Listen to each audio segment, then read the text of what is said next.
Rain cuts the city into 100 small disasters. It makes neon halos out of taillights, turns steam into ghosts, and erases footsteps as quickly as they print.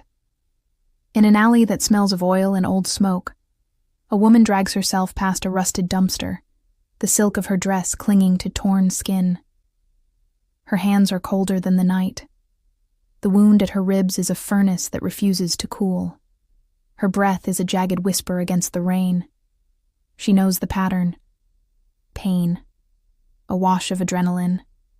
Then the slow slide toward blackness. She does not want to die in gutters that have no names. Not tonight. Not when there is a ledger to find, and names to split apart like rotten fruit. She tastes iron on her tongue and thinks, for a moment, of other evenings where blood never meant surrender, where it was currency, clean and purposeful. That memory is a knife she clasped, then lost. Her fingers fumble. A gun is slick in her hand, heavy and honest. She lets it drop when her elbow gives out. The metal clatters and becomes a distant, meaningless sound. The rain takes the noise and scatters it into the city, as if the world itself wants the act to be anonymous. She is Ariana Vale. No one will mistake her for anyone else.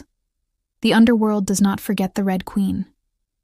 Stories pass her name in latched whispers, and in the black rooms where men who think themselves untouchable drink their victories with cold beer. She earned the name by moving through blood as a chess master moves through pawns. Efficient, inevitable, merciless. Tonight, the crown slips. The silk is no longer regal, only wet and shredded. The gloves that once gleamed, crimson like fresh proof of purpose, are gone. She thinks of them when she can think at all, like a prayer she forgot to finish.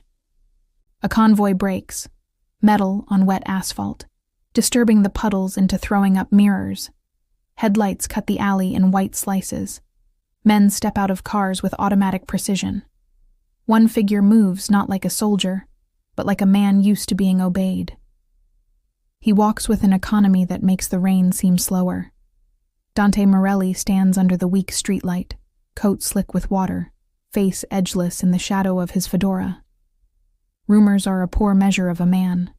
Power leaves bruises you can see in posture and in the quiet of a man's hands. He has both. He reads the alley with the same practiced attention he reads ledgers and bodies. Something wrong here, and it smells of betrayal. When he sees her, a small, involuntary sound leaves his throat, lower than surprise, and higher than pity.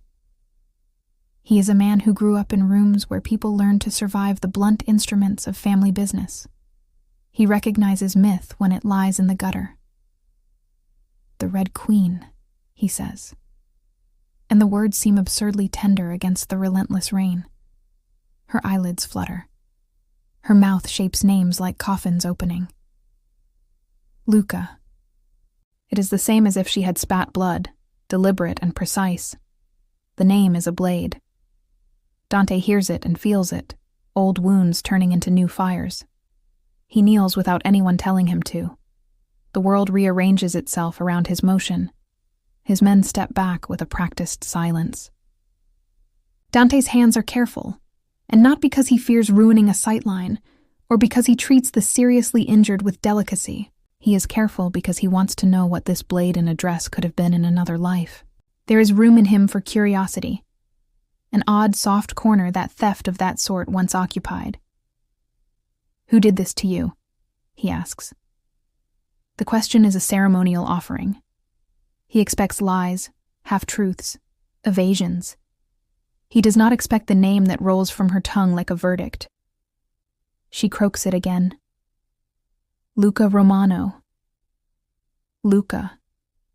Dante's spine tenses like a drawn wire. Luca is his underboss, his brother in arms, the man who learned to smile around a bullet. The men that answer to Dante always carry the weight of loyalty like a coin they can spend. Luca is treacherous coin. Dante does not hear the plans and the betrayals yet. He hears only the rupture, the small, intimate devastation of trust. "Get her in the car," Dante orders. His voice is not a question. The enforcer nearest him hesitates only because the woman's blood already streaks high on his shoes.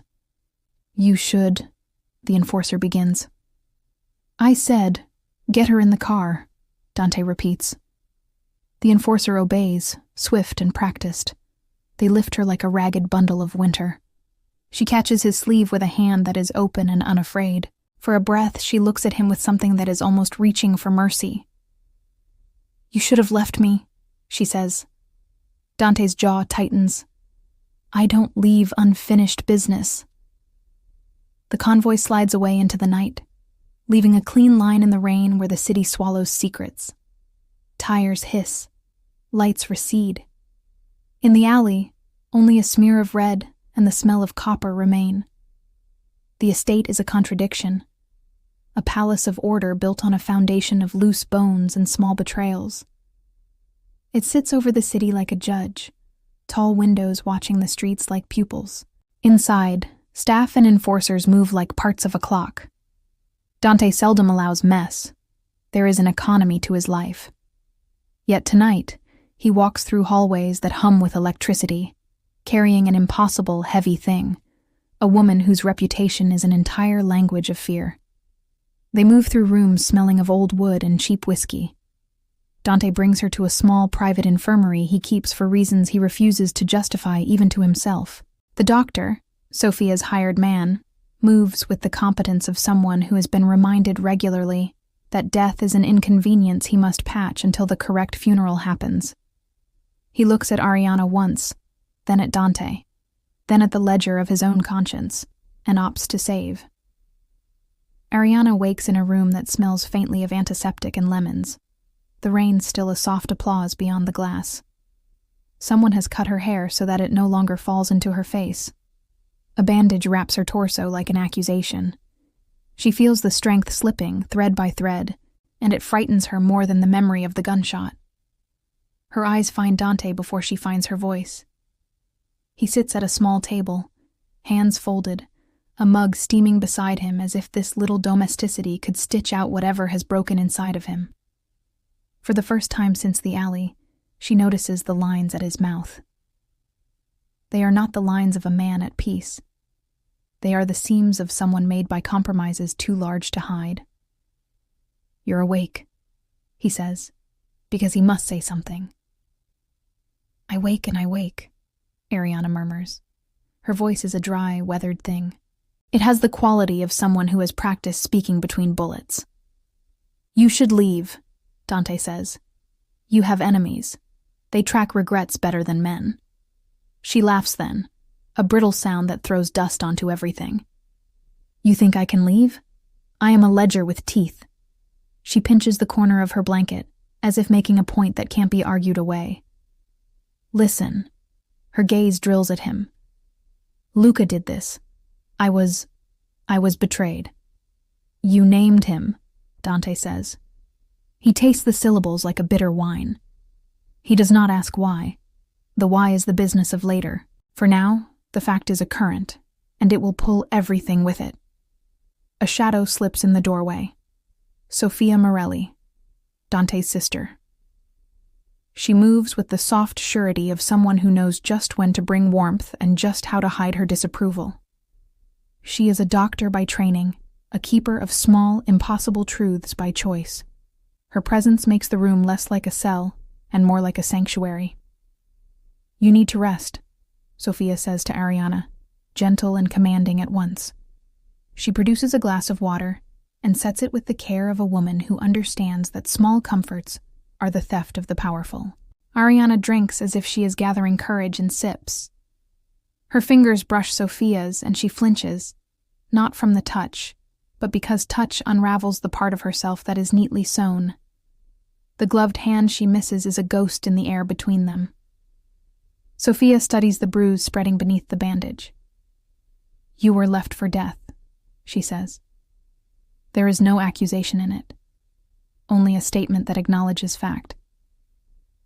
"Why would someone try to kill you?" Ariana's laugh is a small thing now, barely audible. "Because I have a ledger," she says, "and ledgers make enemies." "And why name Luca?" Dante asks. His voice has a new hardness. He is my man. Ariana's eyes go cold for a blink. I know. That's why it matters. Sophia watches Dante. She knows what the name means. Fracture. She sees the way the Don's shoulders tense and imagines the dominoes he knows too well. She does not move to stop him. She has always believed that knowing the truth is the first step to salvage. She also knows truths often arrive with casualties. Dante stands then, smooth and unhurried, the motion a small argument against chaos. You will heal here, he says. We will find who did this, but you do not leave this house until it is done. Ariana's laugh slips out, not mocking now, but tired. There's nothing to finish, Dawn. My life is an account closed long ago. You misread me, Dante replies. This is not mercy. This is an incision. I don't save people. I correct wrongs. That is my business. He steps closer, and for a breath their faces are near enough for confession. You named Luca Romano. That changes what I will accept. Ariana studies him as if weighing the unspoken ledger of his life. She expects deceit. She expects to be used as a blade and then disposed of. Yet his face holds something else, a promise that might be as dangerous as any gun. And if I said I don't want to be used again? She asks. Dante's eyes are the shape of decisions. Then learn to choose who uses you. Her lips part on the verge of something like a smile, and the room seems to hold its air. Outside the rain steadies, as if the city is listening. Somewhere down the hall, a phone rings. Somewhere else, in the wet dark, an old plan begins to shift. The first night is not restful. Ariana dreams of children taught to kill like lessons. She wakes with the echo of a name on her tongue and the taste of guilt like old coin. When dawn comes, rain has turned to a pale, suspicious glitter. The city looks like it has been washed clean, but Dante knows what soap cannot touch. He knows enough that naming one man will set off a dozen doors. He closes his fist on the mug until the porcelain creaks. Outside, the city hums, unaware. Inside the room, a woman who was nearly dead sleeps, and a man who knows what it is to command a kingdom watches over what could be its reckoning. When she wakes again, she will demand to go with him. He will say no. Then he will say yes. The story will move because both of them choose to push it forward. Not because fate has loosened its grip, but because both men and women can be fiercer than destiny when they want to be. For now, the chapter writes itself in small, dangerous increments. A name, a vow, a wound. The Red Queen has been found. Somewhere, in rooms where men like Luca count their coins and their chances, the dominoes start to wobble. The Morelli estate sleeps lightly. It is the kind of house that never forgets it belongs to criminals. Elegant, but never innocent. The walls hum with security systems, hidden doors, and whispers that carry through vents. Every sound is catalogued, every silence noted. Ariana Vale wakes to the quiet. The storm has passed, leaving the morning slick and silver. Light bleeds through gauze curtains, softening the edges of the world. For a brief, treacherous moment, she forgets where she is. Then the pain in her ribs reminds her, brutally, efficiently. She exhales slowly, training her body to obey again. On the nightstand, a glass of water, a bottle of pills, and her gun, cleaned, reloaded, polished. Someone has set it there deliberately. Dante. The thought makes her pulse jump in a way that annoys her. She slides the gun toward her with the back of her fingers, checking the weight. Balanced perfectly. Not a single fingerprint. The gesture isn't kindness. It's control, a message. You are armed again, but I'm the one who allowed it. She hears footsteps approaching. Heavy, deliberate. Not the light rhythm of servants. This stride is measured, dominant. She doesn't need to look up to know who it is. Your house is too quiet, she says before he enters. Dante pauses in the doorway, hands in his pockets. That's the point. Noise makes men stupid. She glances over her shoulder. And silence makes them paranoid.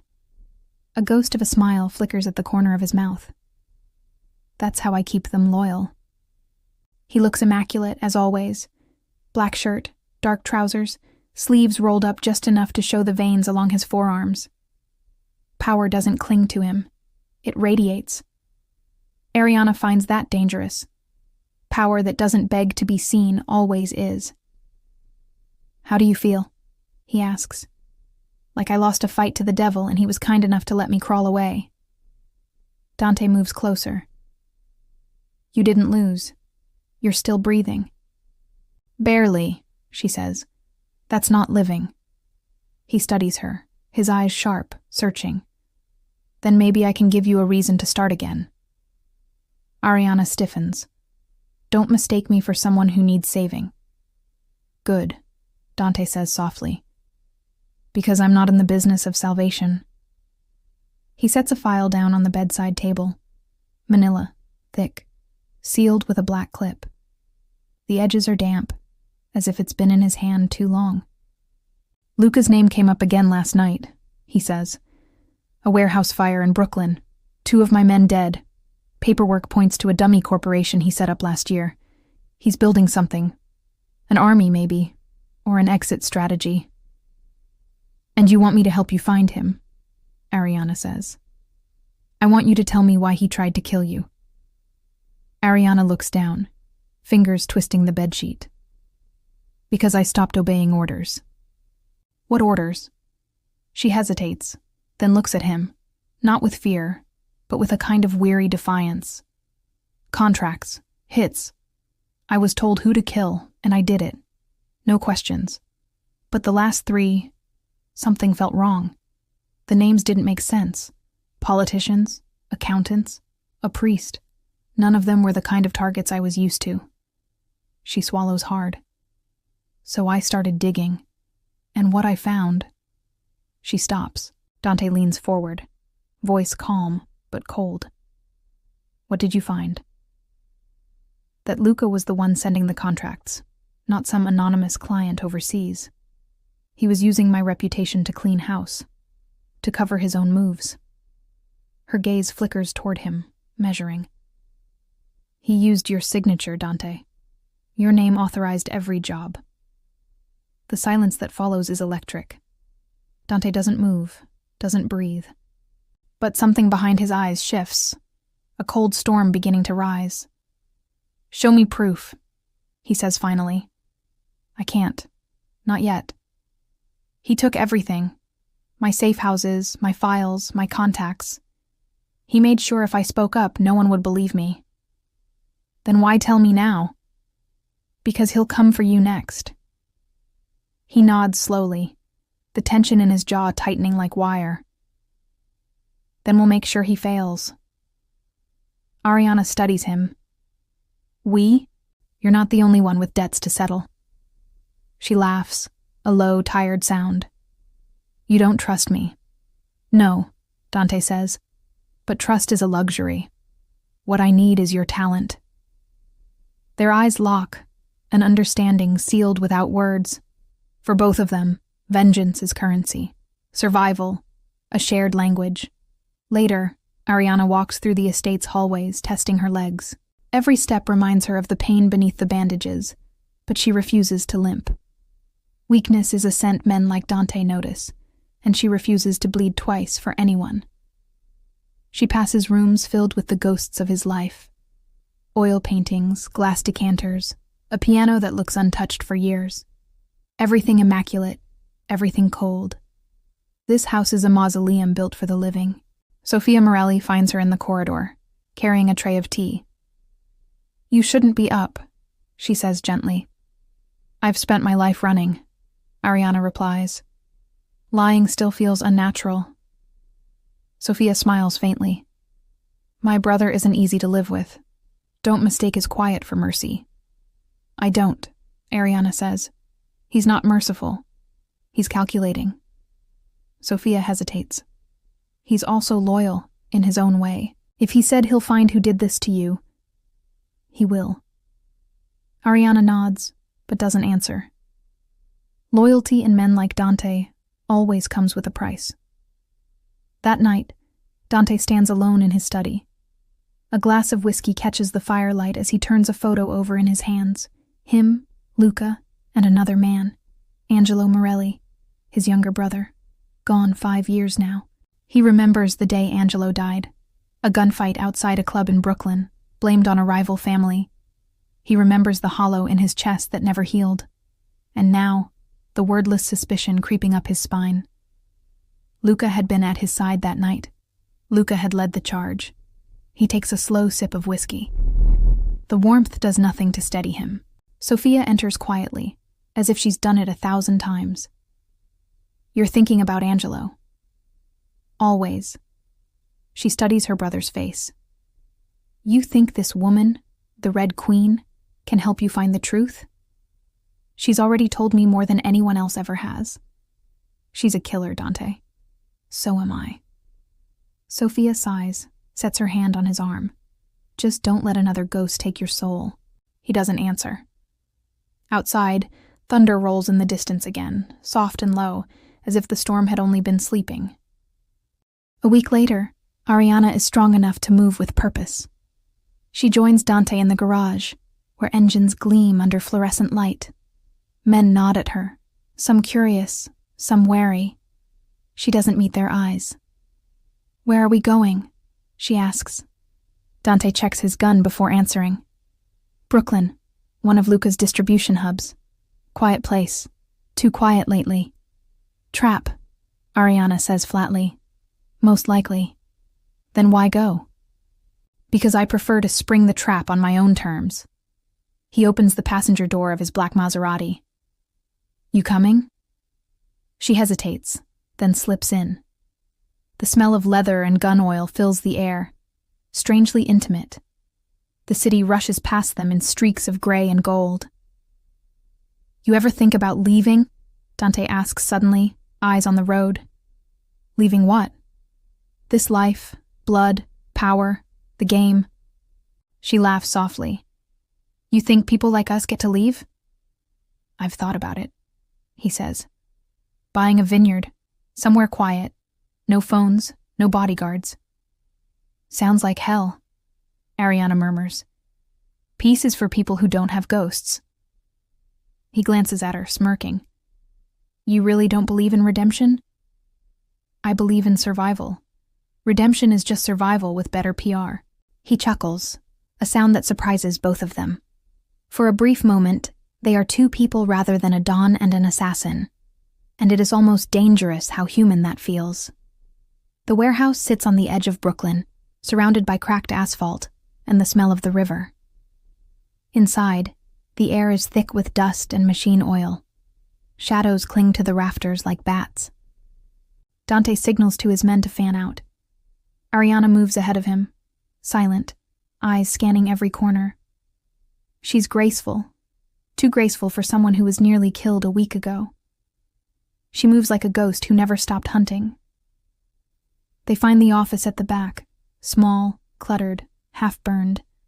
Papers everywhere. Dante kicks a chair aside, crouches beside a half-melted safe. Ariana kneels opposite him. You think he left anything?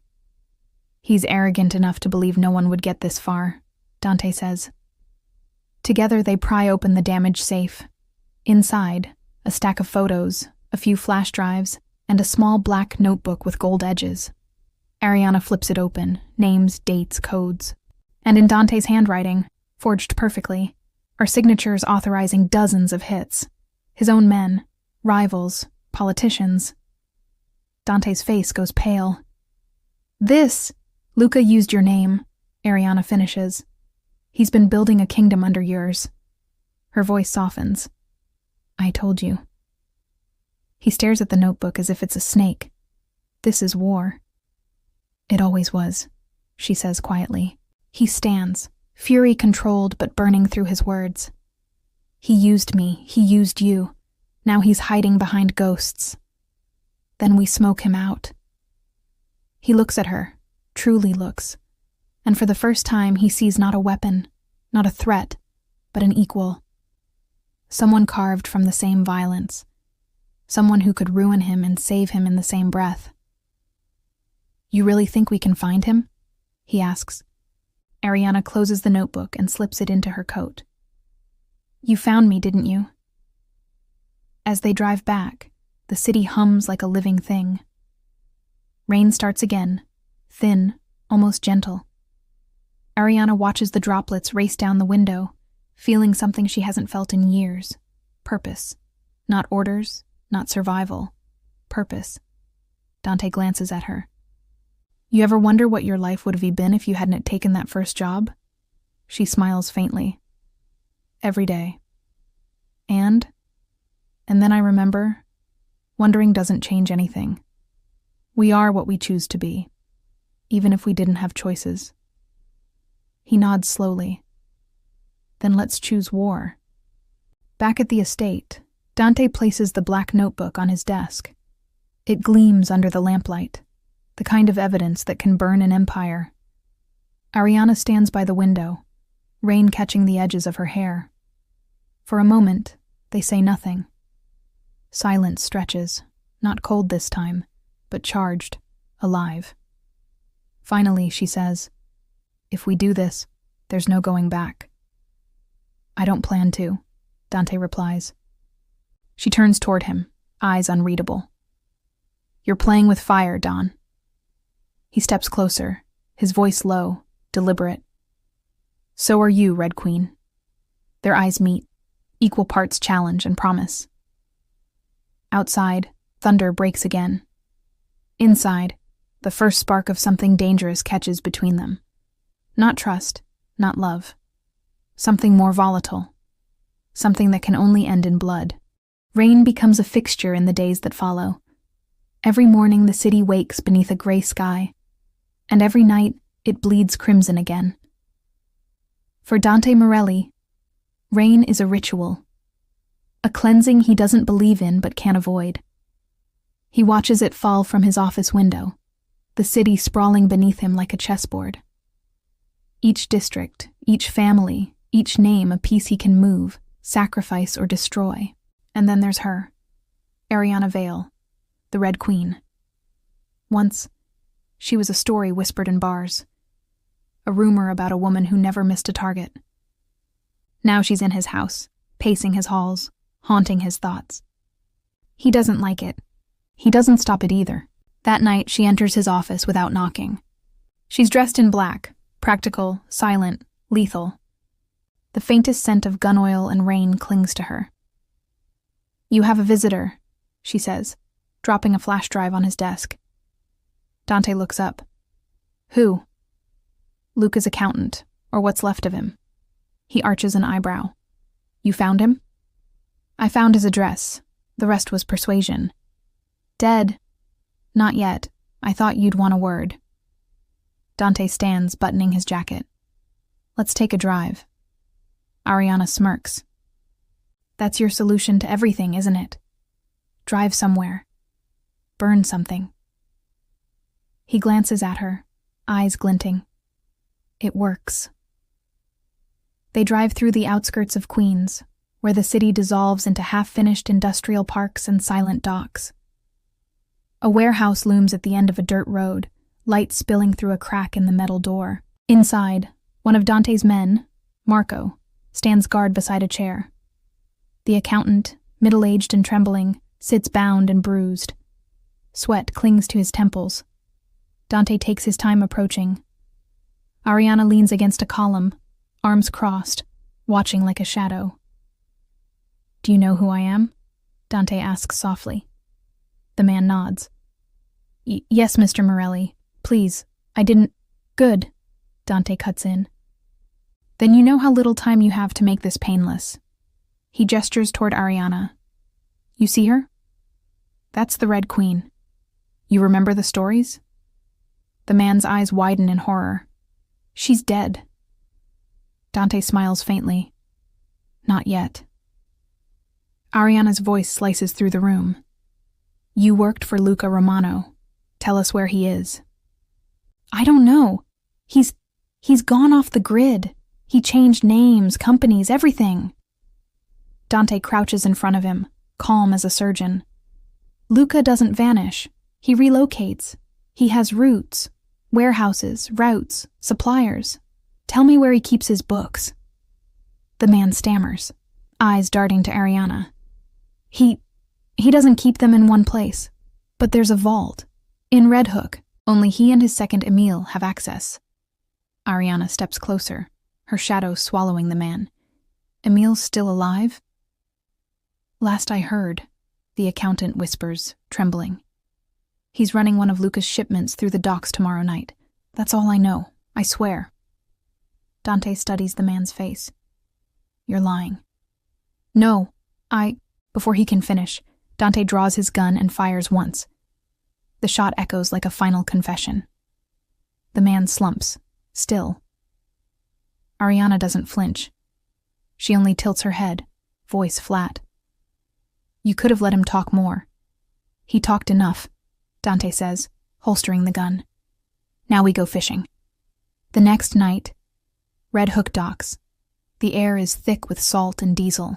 Cargo containers tower above them, painted with rust and graffiti. Floodlights hum overhead, casting long shadows. Dante and Ariana move through the maze like predators. Her body moves differently now. Not wounded, not hesitant. Controlled. Dangerous. He notices it with a kind of reluctant admiration. This Emile, she murmurs. What's his angle? Smuggler. Loyal to whoever pays more. He's not Luca's brain, just a limb. Then cutting him off will make Luca bleed. Dante gives her a small, cold smile. You're learning. She doesn't respond, only checks her gun and melts into the shadows. They find the shipment near Dock 9. Crates marked as seafood, reeking of something more chemical. Drugs, probably. Luca's latest venture into synthetic power. 2 guards stand outside. Ariana takes one. Fast, silent, a blade sliding between ribs. Dante shoots the other before the body hits the ground. Inside the warehouse, Emile is counting cash with a half-dozen men. His laugh grates like glass. The kind of man who believes the world won't notice when he disappears. He notices them. Dante Morelli, Emile says, smirking. Didn't expect the king himself to come slumming.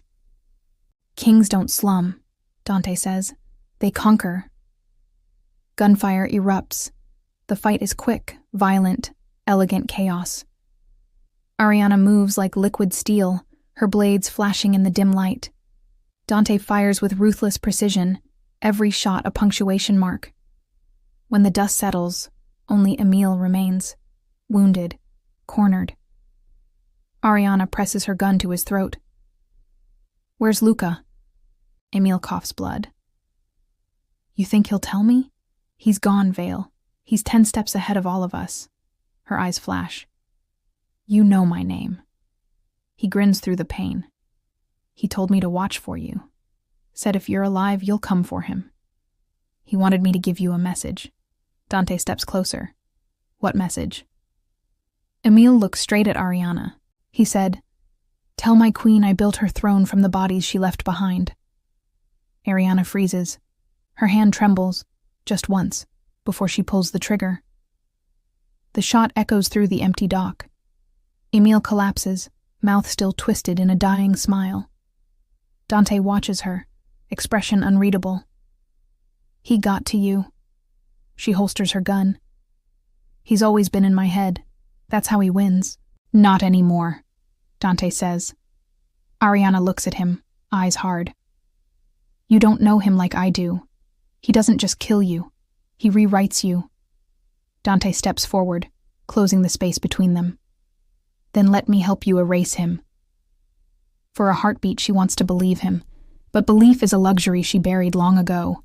Back at the estate, the aftermath feels heavy. The kill should have brought satisfaction, but instead, there's an ache neither can name. Ariana sits on the terrace, watching rain blur the city lights. Dante joins her silently, 2 glasses of whiskey in hand. "You drink too much," she says. He hands her one. "You kill too much." She takes the glass anyway. Fair trade. They sit in silence for a while, rain whispering against the marble. The night feels stretched, suspended between violence and peace. Finally, she says, "You ever think about Angelo?" Dante stiffens. "Why?" "Because I've seen his photo in your study. And because you don't strike me as a man who lets ghosts rest." He studies her, guarded. "You did your homework." "I don't like surprises." "Then here's one for you," Dante says quietly. "The night Angelo died, I thought it was an outside hit. Rival family, random. But now, seeing Luca's fingerprints on everything..." He stops. The realization hangs unspoken between them. Ariana whispers, "You think Luca killed him?" "I think Luca had him killed." Her throat tightens. "And you think I..." He turns to her sharply. "No, not yet." She looks away. "You should." "Should I?" She sets the glass down, her hand trembling slightly. "Because if you dig far enough, Dante, you'll find blood on my hands you can't wash away." "I already have blood on mine," he says. "What's one more pair?" She laughs, a broken sound that isn't amusement at all. "You don't understand. I wasn't just Luca's weapon. I was his message. Every kill he ordered through me, it meant something. He made me erase people who stood in his way, people who threatened his rise." Her voice falters. "And one of those names was yours." Dante doesn't move, doesn't blink. "He sent you after me?" "Yes.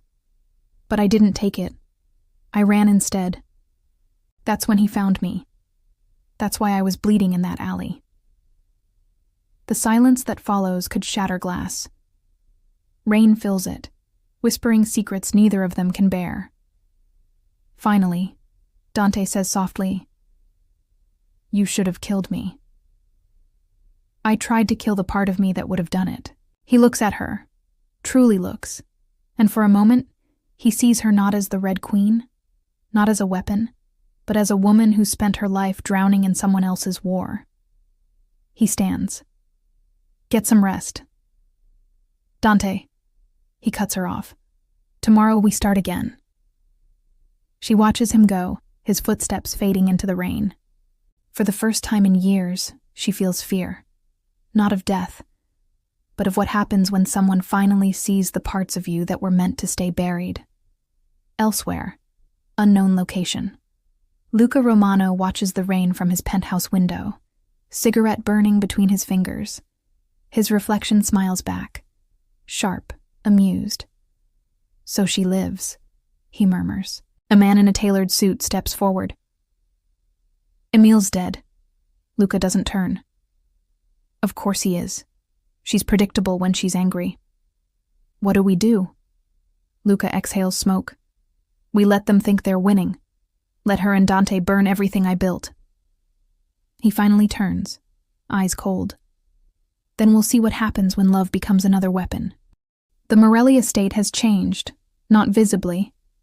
The marble floors still gleam, the security lights still hum, and the scent of expensive cigars lingers in the hallways. But beneath it all, something has shifted. The rhythm of footsteps, the tone of voices. The dawn is quieter, sharper. The men are nervous. The woman they call the Red Queen walks the corridors like a ghost that everyone pretends not to see. Ariana feels it too. Trust in this world is a fragile thing, a cracked mirror that cuts both ways. She knows Dante doesn't fully believe her, and part of her doesn't blame him. If their positions were reversed, she would have already pulled the trigger. Still, every night, he lets her live under his roof. That means something. The library, late evening. Dante sits alone, half in shadow, studying the black notebook they took from Luca's warehouse. His jacket is off, his sleeves rolled up, and a half-empty glass of whiskey sits beside him. The lamplight paints the room gold, flickering across the lines of his face. A face built for control, not peace. Ariana enters quietly. She's barefoot, her crimson silk robe brushing the floor, her hair loose around her shoulders. The sight of her in red, not blood red but soft, throws him for a moment. "You're drinking again," she says softly. He doesn't look up. "You're awake again." She circles the room slowly, fingers grazing the spines of old books. "Couldn't sleep. The rain's too loud." "Rain doesn't make noise," he says. "It makes memory." She pauses, glancing at him. "Then you've got too many of those." He gives a half smile. "We both do." She approaches, stopping beside the desk, her eyes flick to the notebook. "Still looking for answers?" "I'm looking for patterns," he says. "Luca never does anything random. Every name in this book, every date, they mean something." Ariana leans in, scanning the pages. Her perfume, faintly metallic like roses and gunpowder, fills the air. "You've got the ledger memorized already." "It's not about memory," he murmurs. "It's about motive." "And what's his motive now?" Dante's gaze lifts to her, sharp as glass. "You." The word lands like a confession. She doesn't flinch. "Then he's still underestimating me." "Maybe," Dante says. "Or maybe he knows exactly what you are." Ariana tilts her head. "And what's that?" He studies her, voice quiet. "The kind of woman who survives anything, except herself." The silence that follows hums with something neither of them can name. She turns away first. "You should sleep, Dawn. You'll think clearer in the morning." "I don't sleep," he says. "I plan." She hesitates at the doorway. Planning's just another word for fear. And running? Her eyes flicker. Running is survival. He watches her go, her shadow stretching long across the marble. When she's gone, he exhales slowly, staring at the notebook again. But the words blur, lost behind the image of her walking away. The next morning, Sophia finds Ariana in the greenhouse, sitting on a stone bench surrounded by damp vines and white lilies. The air smells of earth and rain. "You don't look like a woman who sleeps much," Sophia says, setting down a basket of herbs. "I used to," Ariana replies. "When I was younger, before I learned what happens to people who close their eyes too long." Sophia studies her quietly. "You're different than I expected." "How so?" "I thought you'd be colder." Ariana laughs softly. "You mistake exhaustion for warmth." Sophia kneels beside her. "Whatever you are, you've made my brother feel again. I haven't seen him look at anyone like that since Angelo died." Ariana's expression hardens. Don't what? Don't talk about him like you know what he was to me." Sophia blinks. "You knew Angelo?" Ariana's jaw tightens. Everyone knew Angelo. He was the good one. Sophia's voice softens. "Was." Ariana looks away. "Was." Before Sophia can press, Dante's voice cuts through the space. "Ariana." He stands in the doorway, black suit immaculate, eyes unreadable. "We need to talk." The air is thick with tension. A map of the city covers the wall, red pins marking Luca's suspected safe houses. Ariana stands beside it, arms crossed. "Another shipment moved through the docks last night," Dante says. "Drugs, guns. 2 of my men tried to intercept. They didn't make it." Ariana's tone is calm, detached. "Luca's tightening the net. He's testing your patience. He's testing your loyalty." Her eyes snap up. "Excuse me?" Dante doesn't blink. "I had one of the shipments traced. The broker who signed off on the deal used an old name, Ari Vance." Ariana's blood runs cold. That was one of her aliases. A ghost she'd buried years ago. "That's not possible," she says. Luca's making it possible, Dante replies. He wants me to see you as his ally. He wants me to doubt you. Then don't, she says sharply. Tell me why I shouldn't.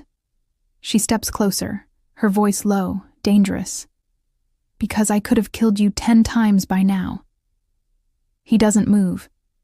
That's not trust, Ariana. That's restraint. And what's the difference? He leans in, their faces inches apart. Trust is what makes people bleed. Restraint keeps them alive. For a moment, the tension turns electric. Anger, attraction, fear all colliding in a single breath.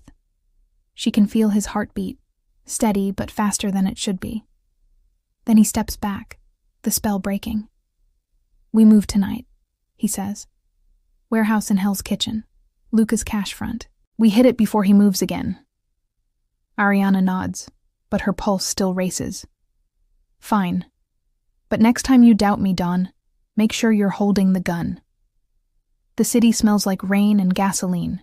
Steam curls from manholes as if the streets themselves are exhaling. Dante and Ariana stand in an alley, dressed in black. She checks her gun. He checks the time. You ready? He asks. I was born ready, she says. He smirks. You really believe that? She meets his eyes. I had to. They move as one, breaking into the warehouse through the side entrance. Inside, rows of crates stretch into darkness. Men count money at folding tables. It's an operation in full swing. Dante signals. 2 shots. 2 bodies fall. The room explodes in chaos, shouting, gunfire, the clatter of metal.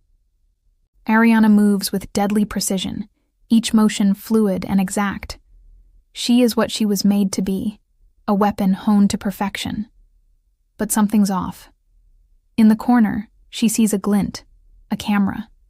Recording, streaming, straight to someone's network. Dante, she shouts, it's a setup. Too late. Explosives detonate near the far wall. The blast throws them both to the ground, the shockwave shattering glass and steel. Dust fills the air. The sound of collapsing beams echoes like thunder. Ariana drags herself up, coughing. Dante! He's alive, bleeding from a gash on his shoulder, dazed but conscious. She grabs his arm, pulling him toward the exit. Move. They stumble through smoke and fire, emerging into the alley as flames consume the building behind them. Sirens wail in the distance. Dante leans against the wall, breathing hard. He knew we'd come. Ariana wipes blood from her cheek. He's watching everything. He wants us desperate. Dante meets her eyes. He's going to regret that. She shakes her head. No. He wants you angry. That's how he wins. He grabs her wrist. Then tell me how I win. Their eyes lock. Exhaustion and fury and something raw flickering between them. You don't, she whispers. You survive. And then, before either of them can think, she leans forward and kisses him. It's not soft, not tender. It's fire meeting fire. Desperation, not affection.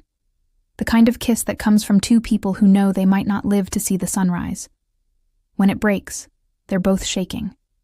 Dante's voice is rough. That a thank you or a warning? Both, she says.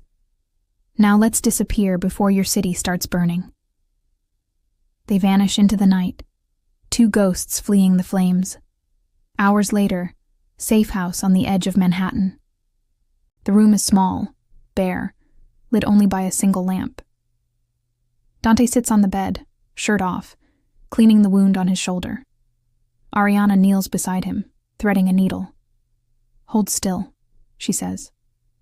I don't like needles. She smiles faintly. You like bullets better?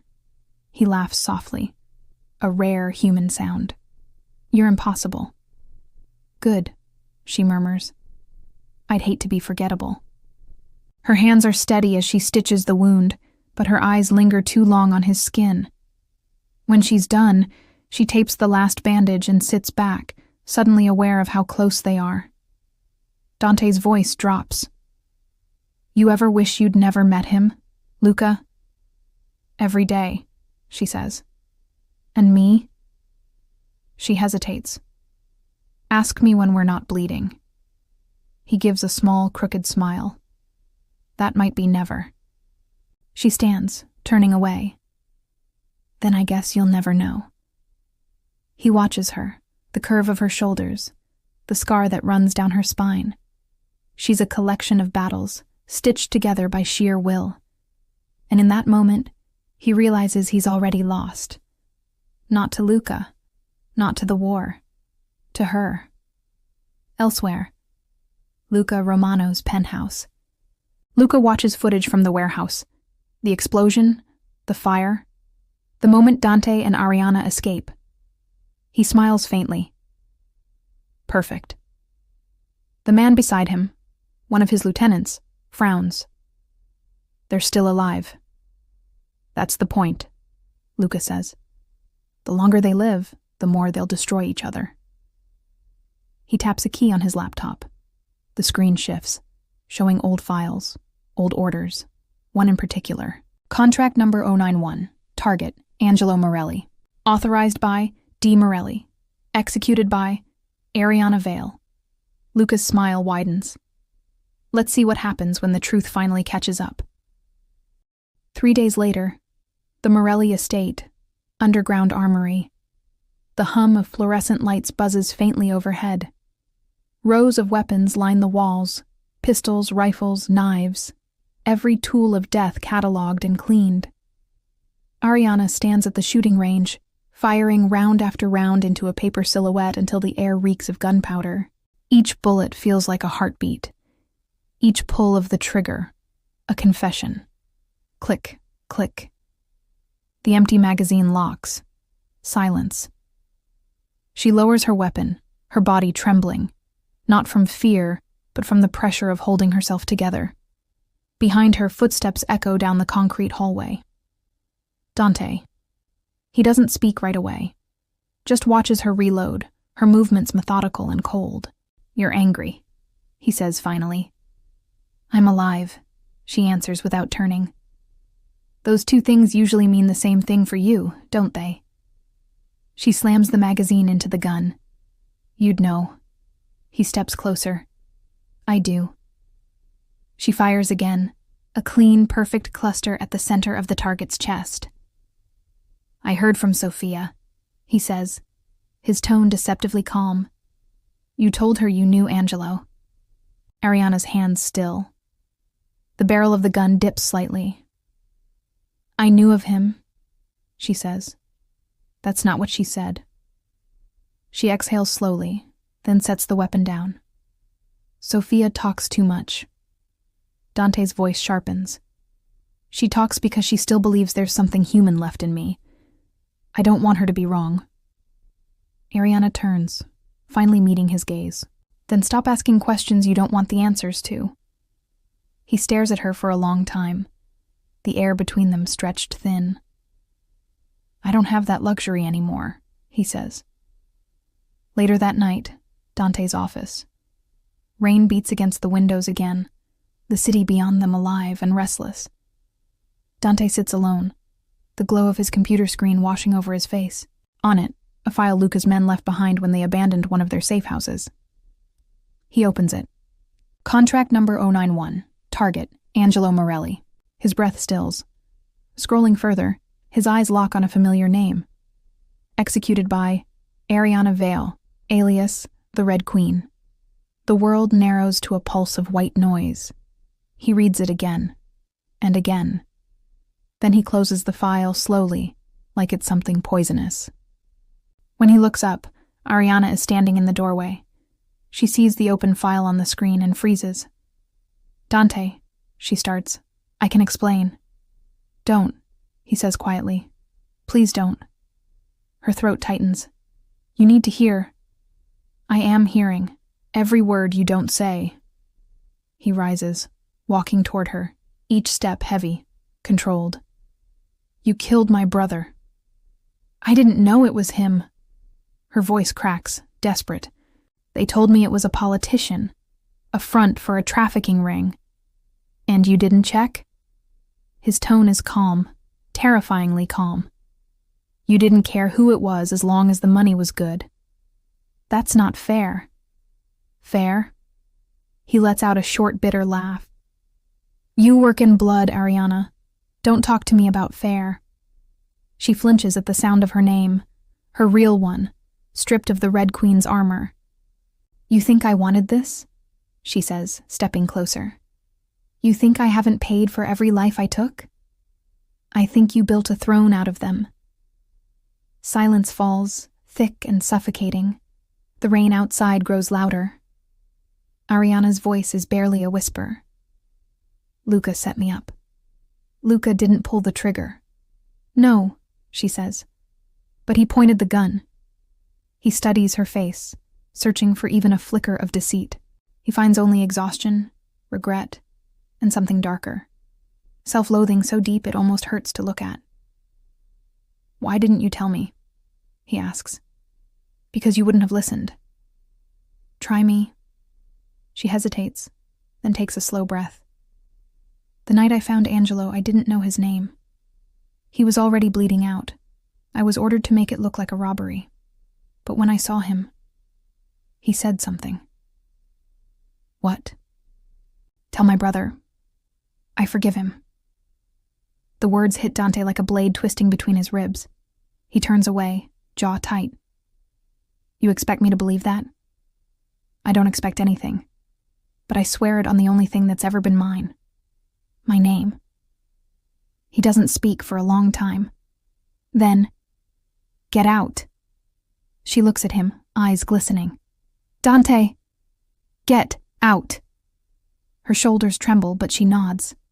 She leaves quietly, the door closing behind her, like the end of a prayer. Outside, the Morelli Gardens. The night air is cold, thick with the scent of wet grass and roses. Ariana walks aimlessly, her bare feet silent against the stone path. She stops beneath a marble arch, the rain catching in her hair like broken glass. For the first time in years, she feels unarmed. Behind her, footsteps crunch against the gravel. Sophia. Whatever he found, Sophia says softly, he's not the only one who can't sleep tonight. Ariana doesn't turn. He deserves to hate me. Maybe, but he doesn't. That's what's tearing him apart. Ariana shakes her head. He should. Then you don't know my brother. I know the kind of man power makes him. Sophia steps closer. You think I don't see you? The way you look at him? You love him. Ariana lets out a quiet, broken laugh. Love is a luxury for people who still have a future. Then make one. It's not that simple. It never is, Sophia says, her tone sharpening. But if you don't tell him the whole truth, Luca wins. Ariana finally turns to face her. There's more? Sophia nods. I don't know how, but yes. I overheard Luca's name before Angelo died. He wasn't just your target. He was Luca's bait. Ariana freezes. What? Sophia's expression is grim. Angelo was meeting someone that night. Someone he thought could end the war between their families. Ariana's mind races. A broker. A man with contacts in Eastern Europe. You know him? Ariana nods slowly. He worked for Luca once. Called himself Vasco. He set up the hit. Then that's your proof. Ariana exhales shakily. It's not proof unless Dante believes it. Then make him believe.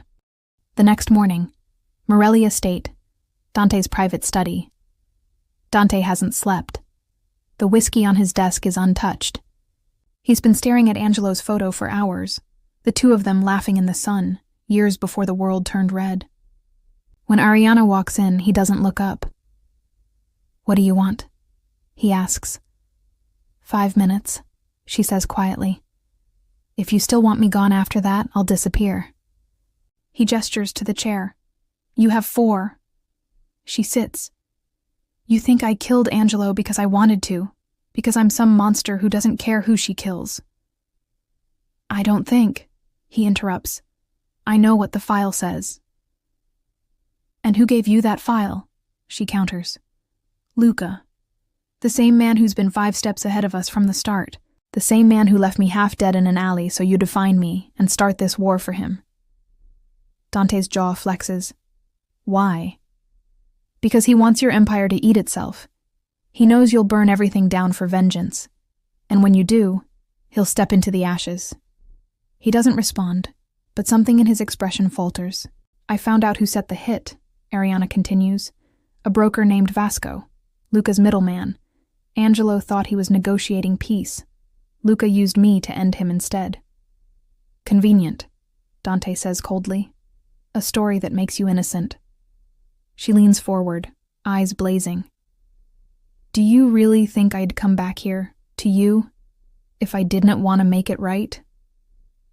He meets her gaze. I think you're dangerous enough to do anything. Then believe this, I'm done running from him, and I'm done running from you. The silence stretches. Then Dante stands, walking toward the window. Find Vasco, he says finally. If what you're saying is true, I'll know. Ariana exhales.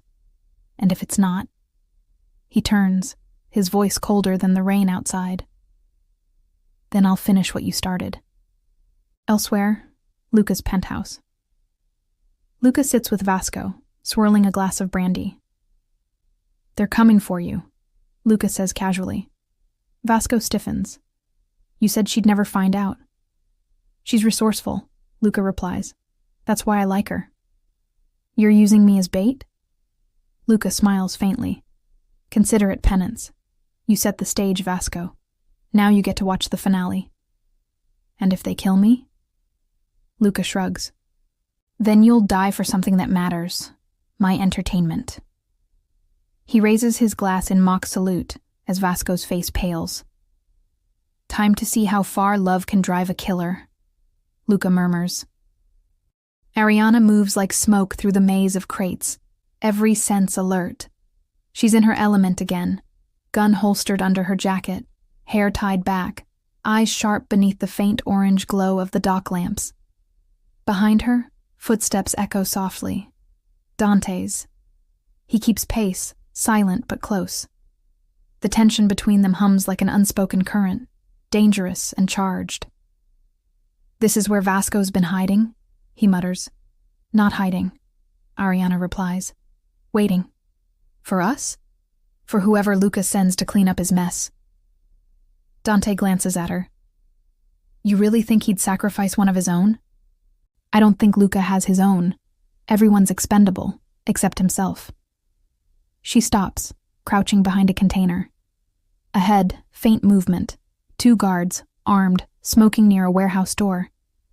Ariana signals to Dante with a quick gesture. 2 men, left and right. He nods, unholsters his gun. You take left? I take both. Before he can respond, she's gone. A shadow slicing through fog. 2 muffled shots. 2 bodies hit the ground without a sound. Dante exhales. Remind me never to argue with you. You already did. You lost. She doesn't smile, but her tone softens slightly. A flicker of something familiar and dangerous between them. They move toward the warehouse. Inside, the air is stale and heavy with oil and metal. Machinery sits rusted and broken, lit by a single flickering bulb. At the center of the space, Vasco, middle-aged, heavy-set, hands trembling as he packs a briefcase full of cash. He looks up when the door creaks open. The color drains from his face. Ariana Vale, he says, and the great Dante Morelli. What an honor. Save the flattery, Dante replies, stepping closer. We're not here for conversation. Then what? Vasco asks. Retribution? Justice? He laughs nervously. You'll never get either, not while Luca's still breathing. Ariana's gun is in her hand before he can blink. Then maybe you'll help me change that. Vasco's gaze flicks between them. You really don't know, do you? "Know what?" she snaps. "Luca's not after Dante's empire. He already owns it." Dante's voice hardens. "You're lying." "Am I?" Vasco says, taking a slow step backward. "Half your men are on his payroll. The warehouses you raided? Empty. The shipments you intercepted? Diversions. You've been dancing to his tune since the day you found her bleeding in that alley." Ariana's jaw tightens. "You're saying Luca wanted Dante to find me?" "Wanted you two to tear each other apart," Vasco says. "The queen and the king, destroying their own kingdom for love." He smirks. Romantic, really. Dante steps forward, grabbing him by the collar. "Who are the traitors?"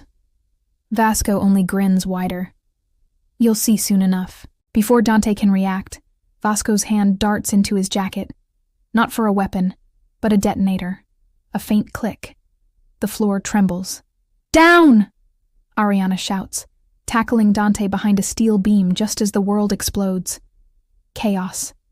Flames roar through the warehouse, shards of glass and steel raining down. The blast hurls Vasco's body across the floor, motionless. The detonator lies smoking beside his hand. Dante groans, dazed. "You don't talk," Ariana says, pressing a hand to his shoulder. "Can you move?" He nods weakly. She helps him up, her arm firm around his waist. The ceiling groans ominously. They run through fire and falling debris.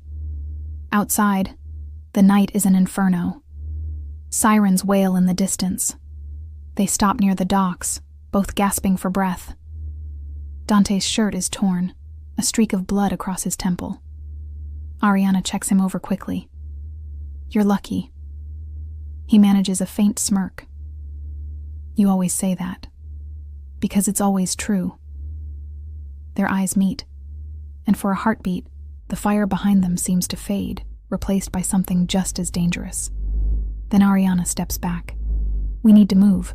If the explosion didn't kill him, Luca knows we're onto him." Dante looks at her, something unreadable in his gaze.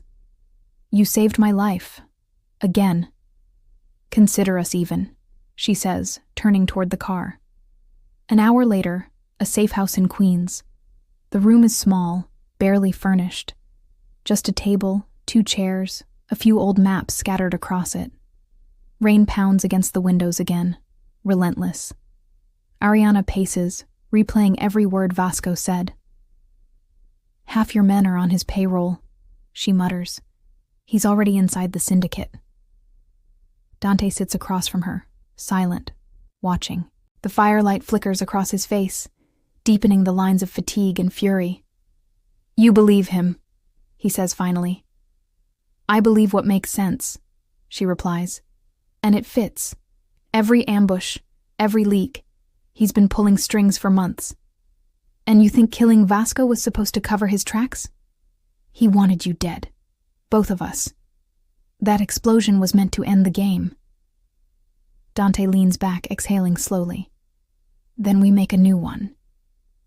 Ariana looks up. "You're still going after him. You expected me not to?" "I expected you to think." He smirks faintly. "That's your job, isn't it? I'm the muscle." She crosses her arms.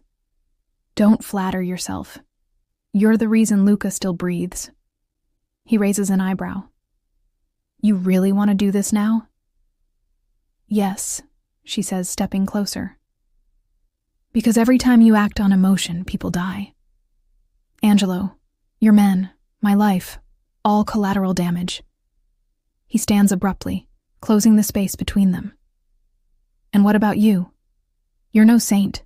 You've left more bodies in your wake than I ever will. Don't you dare compare us." "Why not? You think your guilt makes you pure?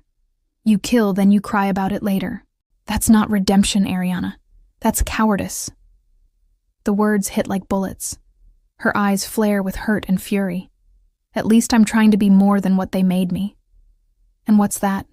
he asks quietly. "A weapon? A ghost?" She steps back, her voice trembling. "Someone human." For a long moment, silence. Then Dante's expression softens just slightly. You think I don't want that too? Her voice drops. Wanting doesn't change what we are.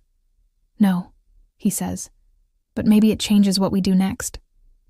Their eyes lock, anger, grief, longing all tangled together. Then she turns away. I know where Luca's hiding, she says finally. He's not in New York anymore. He's in Montreal. He's building something there. Alliances, money routes, safe houses. How do you know? Because I used to do it for him. Dante studies her face. Then we go. Ariana nods. But this time, we do it my way. Later that night, rooftop overlooking the city, the storm has eased, the skyline glitters like broken glass. Ariana stands at the edge, the wind tugging at her coat. Dante joins her, silent for a moment before speaking. When this ends, he says quietly, what happens to you? She shrugs. Doesn't matter. It does to me.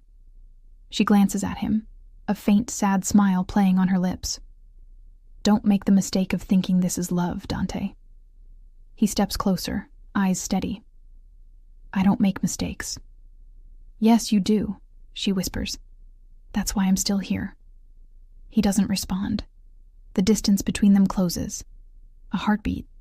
A breath. But before either can move, Dante's phone buzzes. He answers, listening. His expression hardens. What is it? Ariana asks. He lowers the phone. One of my lieutenants. There's been another hit. Where? The estate, he says. Sophia.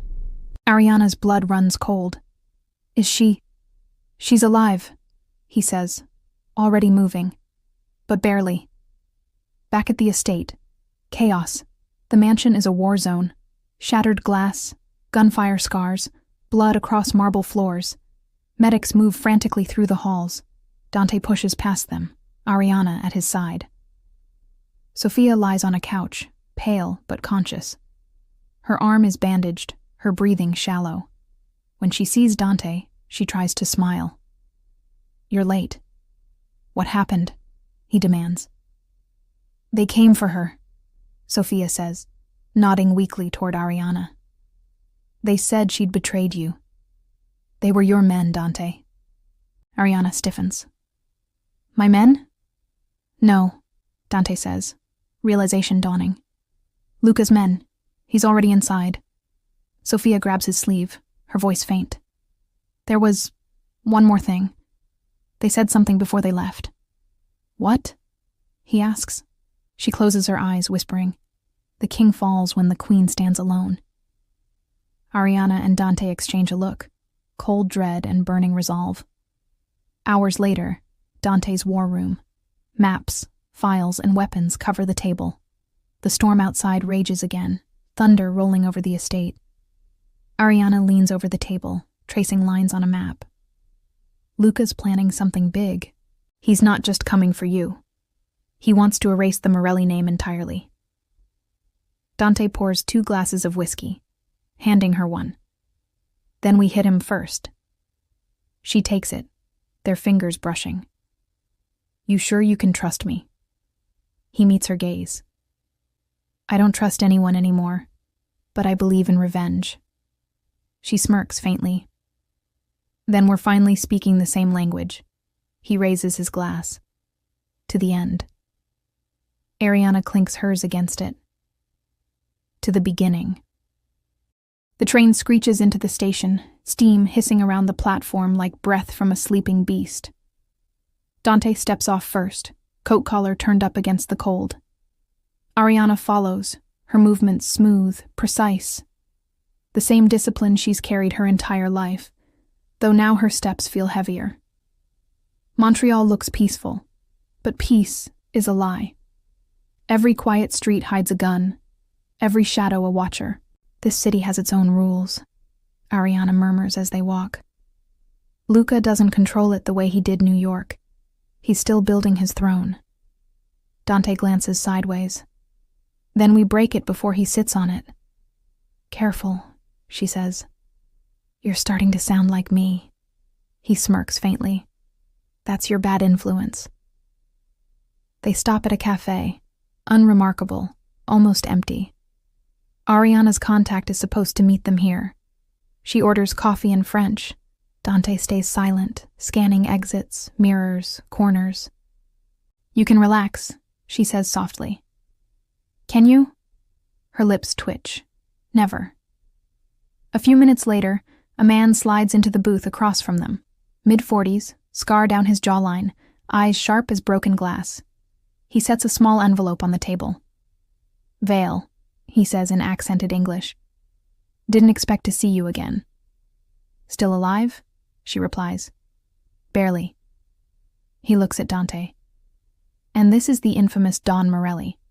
I thought you two were trying to kill each other." Dante's tone is ice. "We still might." The man chuckles, tapping the envelope. Inside, locations. Luca's safe houses, names of his new partners. "You didn't get this from me." "Appreciated," Ariana says. "One more thing," he adds, leaning closer. "Luca's hosting something tomorrow night.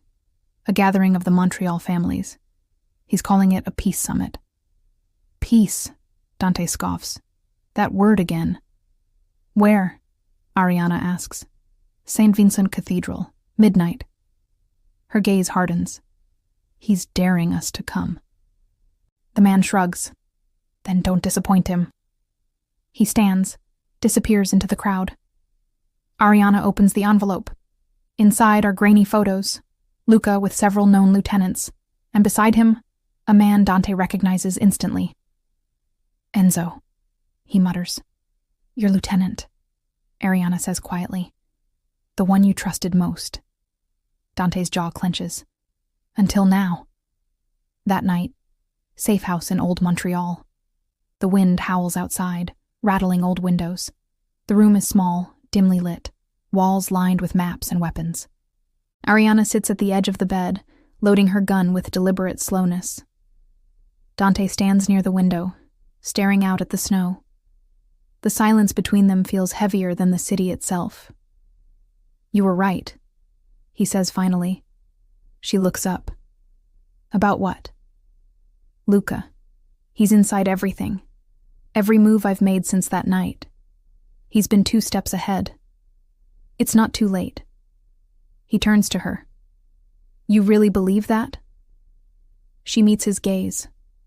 "I have to." He studies her for a long moment. "You ever think about what happens after this?" Ariana smirks faintly. "After?" "After Luca. After all the blood." She shrugs. "There's no after for people like us."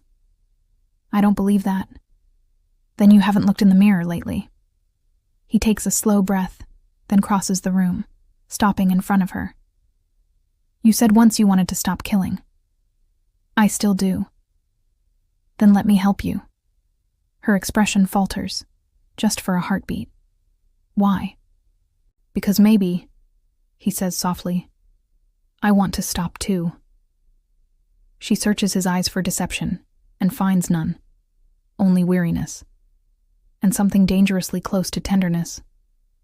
"Dante," she whispers, "if you go to that cathedral tomorrow, one of us isn't coming back." He steps closer. "Then it won't be you." She shakes her head. "Don't make promises you can't keep."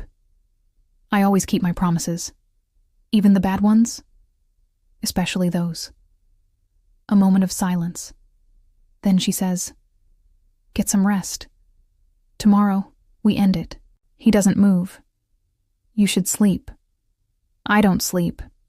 He gives a small, knowing smile. "Neither do I." For a moment, the world outside ceases to exist. Only 2 broken people caught in a quiet they don't deserve. The next night, St. Vincent Cathedral. Snow falls like ash. The cathedral looms ahead, massive and ancient, its stained glass windows glowing faintly under candlelight. Music drifts from within, soft, classical, hauntingly serene. Ariana and Dante move through the shadows, dressed in black. Every step echoes against marble. The scent of incense mixes with the faint tang of gun oil. Inside, the gathering is in full swing. Men in expensive suits, laughter too sharp, eyes too watchful. Luca stands at the altar, wearing a smile that doesn't reach his eyes. His presence commands silence. And beside him, Enzo.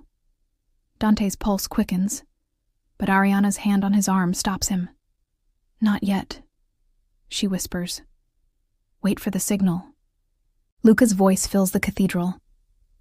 "My friends, we are gathered to usher in a new era, one without blood, without betrayal." Dante almost laughs aloud. Ariana's grip tightens. Luca continues. "For too long, old loyalties have divided us, but tonight we seal our future, together." He gestures, and 2 guards drag a man forward. Beaten, bound. It's one of Dante's lieutenants, Rocco. Luca smiles. "This man tried to warn his master about me. Such loyalty deserves a lesson." He draws a pistol, presses it to Rocco's head. Ariana's breath catches. "Dante!" But Dante's already moving. A single gunshot rings out. Loud, final. Rocco falls. Panic erupts. Dante fires from the balcony, hitting one of Luca's men before anyone can react. Chaos follows. Shouts, gunfire, the shattering of stained glass. Ariana vaults from the stairs, rolling behind a pew, returning fire with surgical precision. Bullets tear through the air. Candles topple. The cathedral burns with violence. Dante descends from the balcony, his eyes locked on Luca.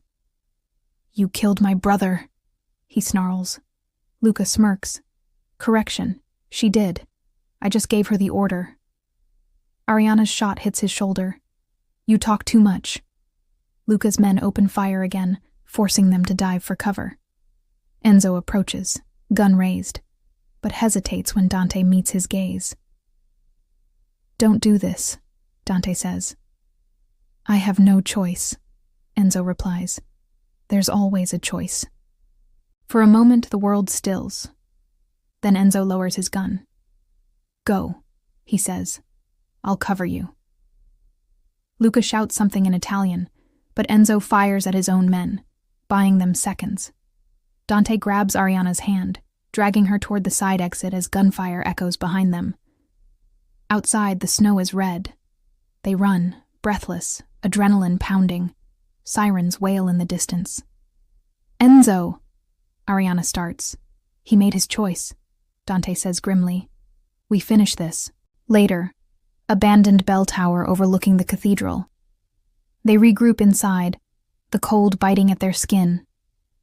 Dante's arm bleeds where a bullet grazed him. Ariana tears a strip of cloth from her sleeve, wrapping it tightly.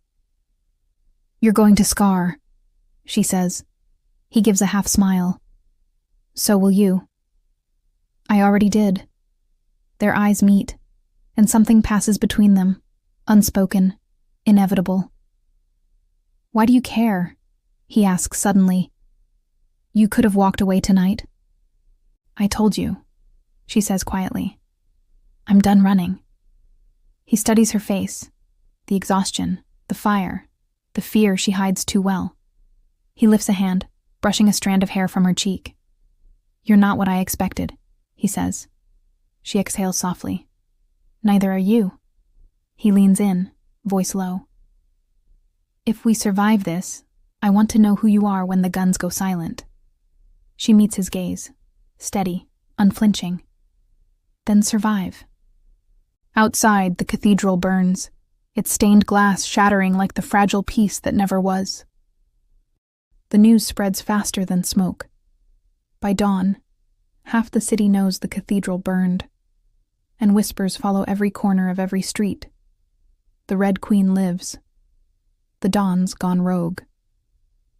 At a safe house on the edge of the river, Ariana cleans her gun in silence. Her hands are steady, her expression unreadable, but her eyes are distant, locked on ghosts only she can see. Dante stands by the window, cell phone pressed to his ear. "Enzo's dead," he says flatly. "He bought us enough time to get out." A pause. Then, sharper. No, I don't care who replaces him. Burn every one of Luca's supply lines south of the border. He ends the call, his voice a little rougher than before. We have maybe 3 days before he strikes again. Ariana doesn't look up. He's already struck. Dante turns. You're bleeding. She glances down, a thin cut along her arm. It's nothing. It's not nothing. Dante, she says, finally meeting his eyes. You can't protect me and win this war at the same time. He walks closer, tension radiating off him. Don't tell me what I can't do. Then listen, she snaps. He's using you. He's always used you. You think he wanted me dead for revenge? No. He wanted to destroy the only person who could see through him. Dante leans over the table, his voice low but dangerous. And that's you? She nods once. I was trained to kill men like Luca, to study them, predict them, unmake them. He knows it. That's why he made me his weapon. And that's why he needs me gone. He studies her, the flicker of doubt turning to reluctant understanding. Then tell me what his next move is. Ariana holsters her pistol. He'll come for the heart, not your men, your family. Cut 2, the Morelli estate, New York outskirts. Snow falls heavy on the wrought iron gates. Inside, Sophia Morelli locks the door behind her, uneasy. Something feels wrong. She pours a glass of wine, stares at the fire. The mansion used to feel alive. Now it's a mausoleum, a noise from the hallway. She stiffens. Sophia? She exhales. Enzo? No answer. She grabs the pistol from under the counter and steps into the hall. The lights flicker, shadows shift. Then, a whisper, low and familiar. Tell Dante. I said hello. A gunshot shatters the silence, back in Montreal. Ariana jerks upright, heart pounding. Dante's phone rings. He answers, listens, then goes still. When he lowers the phone, his expression is carved from stone. What happened? She asks. He doesn't speak, just turns and punches the wall, leaving a splatter of blood across the plaster. Dante. It's Sophia, he says hoarsely. She's gone. Ariana's breath catches. Luca. He nods once, eyes dark. He sent a message. She steps closer. What did he say? Dante turns toward her, voice breaking with rage. He said, Queens die first. For a moment, neither speaks. The only sound is the wind howling through the cracked window. Then Ariana says quietly, Then let's kill the king. Later, nightfall. They move through the industrial district, following intel from Ariana's contact. Luca's command center, an old freight terminal near the docks. Snow crunches beneath their boots. The city is silent, the world holding its breath. Inside, the air smells of metal and oil. Shadows stretch long across the floor. Ariana gestures toward the rafters. He'll expect you to come through the front. Dante smirks faintly. Then let's not disappoint him. They split up. Ariana scaling the stairs, Dante slipping through the lower corridor. Through her earpiece, she whispers, You sure you're ready for this? I've been ready since the day I buried my brother. Then remember, Luca's not just a man. He's a strategist. He'll play every emotion you have. I've got nothing left for him to play. Then you're lying to both of us. Silence follows, heavy and charged, inside the control room. Luca stands before a wall of monitors. Security feeds flicker, grainy images of the terminal's perimeter.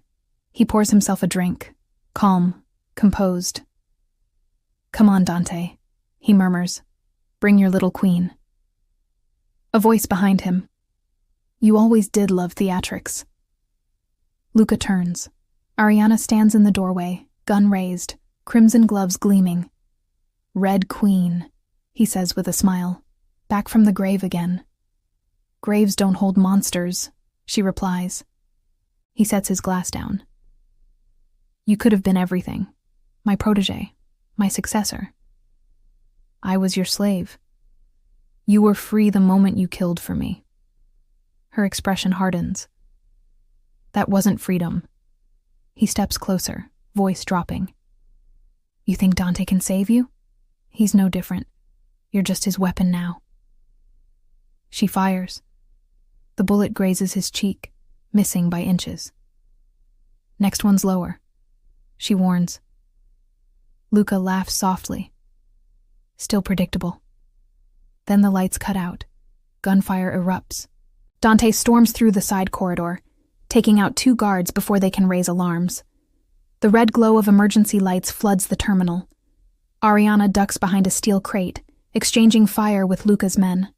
Her movements are sharp, precise, every bullet placed with purpose. Through the smoke, Dante appears, gun blazing. They fight back to back, wordless, seamless. When the last of the guards fall, the silence that follows is almost deafening. Where is he? Dante mutters. A voice echoes above them. Up here, Don. Luca stands on the catwalk, gun aimed at them. His face is blood-slicked, but his smile remains. You came for revenge, he says, but all you'll find is regret. He fires. The shot hits Ariana's shoulder. She staggers, drops to one knee. Dante returns fire, hitting Luca's leg. The man collapses, crawling toward the railing. Dante moves to finish it, but Ariana grabs his arm. No. He dies by my hand. He hesitates, then steps back. Ariana limps forward, gun trembling in her grasp. This is for every life you stole. Luca smirks. And what about the ones you took for me? Her breath catches. You killed Angelo, he whispers. Dante's brother. You think he'll love you after that? She freezes. Dante's voice behind her, low, dangerous. What did he say? Ariana doesn't turn. He's lying. Luca laughs, broken and bloodied. Tell him, Red Queen. Tell him how you painted his brother's grave before you even knew his name. Dante's voice breaks into a roar. Answer me! Ariana turns slowly. It's true. The silence after that confession is unbearable. Dante stares at her. Disbelief, betrayal, devastation all warring in his eyes. You knew. I didn't know it was him, she says softly. Luca gave the order under your name. I thought I was saving you. He steps back, shaking his head. You killed my brother. Her voice cracks. I didn't have a choice. There's always a choice, he snaps, echoing his own words from earlier. Luca laughs again, delirious. You see? I always win. Dante lifts his gun. Not tonight. He fires. The bullet hits Luca square in the chest. The sound rings through the terminal like thunder. Luca falls, eyes wide, smile frozen. It's over. But Dante doesn't lower his gun. His hand shakes as he stares at Ariana. She meets his gaze, tears mixing with blood. If you're going to shoot me, she whispers, make it clean. He lowers the gun slowly. You think I could? I think you have to. He turns away instead, voice rough. Get out, before I change my mind. Ariana hesitates, then drops her weapon. You asked me once what I wanted, she says quietly. I just wanted to stop killing. She limps toward the exit, her crimson gloves leaving faint streaks of blood across the floor. When the door closes behind her, Dante collapses to his knees beside Luca's body. Snow drifts through a broken window, falling softly over the dead. Dante Morelli hasn't slept in 3 days. The Terminal S explosion, the fire that erased Luca Romano from existence, made headlines around the world. But to Dante, there's no victory in it. Only silence.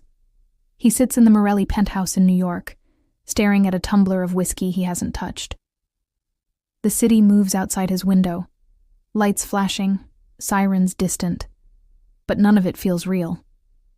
The world thinks Dante won, that he avenged his brother. But inside, all he feels is the hollow space she left behind. Ariana Vale, the Red Queen, his greatest sin. Sophia's funeral had been 2 days ago. Dante stood alone at her grave, unable to say a word. His men waited behind him, unsure whether to offer comfort or distance. In the end, no one dared approach. Now he lives like a ghost. "Boss," Marco says, stepping into the office. "The Montreal operation's gone. We pulled the rest of the assets out this morning." "Good," Dante mutters. "You want me to find her?" He hesitates. Then, "No." Marco frowns. "You sure? Word is she's still alive. Someone spotted her in Boston, maybe further north." I said no. Marco nods, backing off. Understood. When he leaves, Dante finally drinks. The burn of whiskey barely touches the numbness. He closes his eyes. And there she is. Ariana's face in the red glow of gunfire, the tremor in her voice when she said I didn't have a choice. He told himself he'd never forgive her. But forgiveness isn't what haunts him. It's the fact that even now, he still loves her.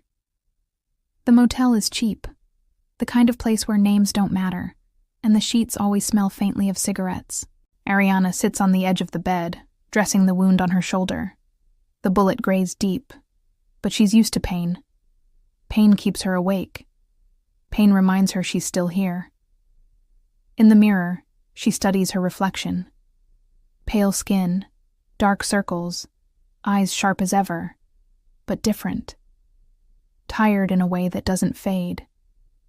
She touches the scar along her collarbone. The same place Dante's hand rested that night before the cathedral. She whispers his name once, just to hear it break the silence. Then she laughs bitterly. "You're talking to ghosts now," she murmurs to herself. She reaches into her duffel bag and pulls out a small envelope. Inside is a single photo, her and Dante, taken by surveillance a lifetime ago. She keeps it anyway. On the table beside her lies a burner phone. It buzzes once. A message flashes, from unknown. He's alive. He's rebuilding. She stares at it for a long time. Then she deletes it. "Good," she whispers. "He always was." 3 weeks later, the Morelli syndicate stabilizes. Dante's lieutenants whisper that their boss has changed.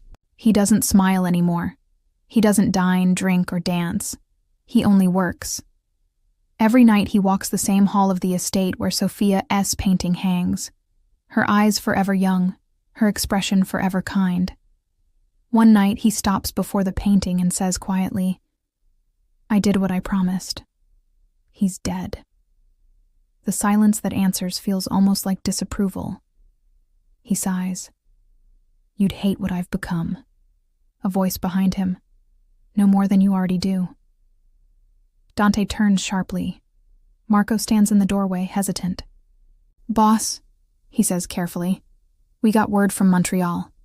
Someone's killing what's left of Luca's people. Quiet, surgical. Could be her." Dante's jaw tightens. "Let her. She's making noise, Dante. The kind we can't ignore." He looks back at the painting. If she's hunting ghosts, she's already dead. Marco hesitates. "And if she's coming for you?" Dante's lips curve into something like a smile, but there is no warmth in it. "Then she knows where to find me." Ariana moves through the darkened warehouse like a shadow. 3 men stand guard, ex-Romano soldiers, loyal to a dead empire. She kills them quickly, efficiently, no hesitation. By the time the last one falls, she's already moving on. She's not here for revenge anymore. She's erasing the past. Every ledger, every contact, every remnant of Luca's network, gone. The world doesn't need another king, or another queen. But even as she burns the files, she can't stop thinking of Dante. She sees him everywhere, in the way the smoke curls from the barrel, in the faint echo of boots on concrete. She remembers the way he looked at her before she left. Not hatred, not love. Something in between. Something worse. And she wonders if he feels the same hollow ache she does. New York, late night. Dante sits alone in his office, the city lights sprawling beneath him. On his desk lies an unmarked envelope. Marco found it left at the gate. No name, no sender. Dante opens it carefully. Inside, a single note, written in clean, elegant handwriting. You were right. We're both killers pretending to be something else. This isn't a goodbye. It's an apology. If you ever see me again, it'll mean the past has finally caught up to us both. A.V.